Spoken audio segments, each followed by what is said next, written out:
Old-timers walking through Brooklyn won't see many landmarks of even their recent past.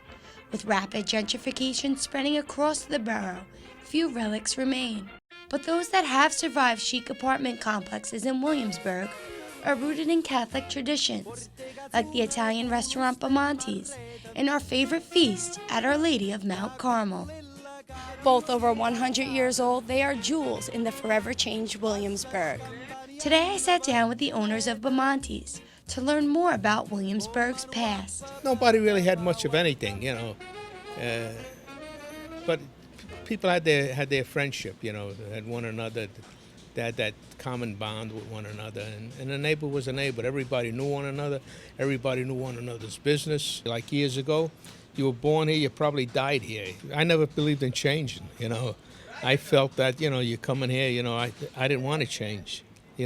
This is me in here. Outside changed, but in here didn't change so much, Mr. Bamonte's daughter Lisa hopes that the recent gentrification will turn the neighborhood back to what it was. One thing that I love seeing is people wheeling strollers. So for me, I feel like people that are moving here, I'm hoping that they will choose to stay here and build a neighborhood again that we used to have. You had your family, but you had your faith.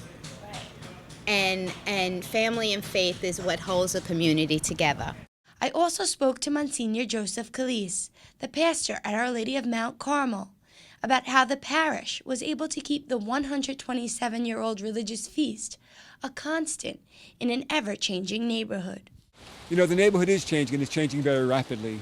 A lot of the people who are coming in don't share the Italian cultural heritage, but that doesn't mean that they don't share the appreciation for art and for history and for traditions. The people who are coming into the neighborhood now are, for the most part, very curious to learn about what the significance is. When they see the Giglio, it's a beautiful piece of art.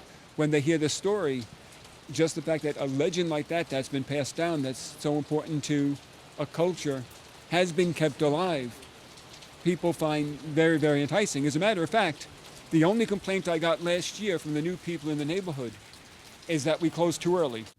Many view gentrification as harmful to traditional church life, but Monsignor views it as more of a challenge to evangelize.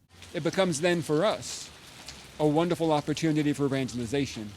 It becomes then for us the opportunity where we really need to make people feel welcome to come be part of the traditions that are going on now, to be part of the tradition that we're keeping alive. Reporting from Williamsburg, I'm Michelle Powers.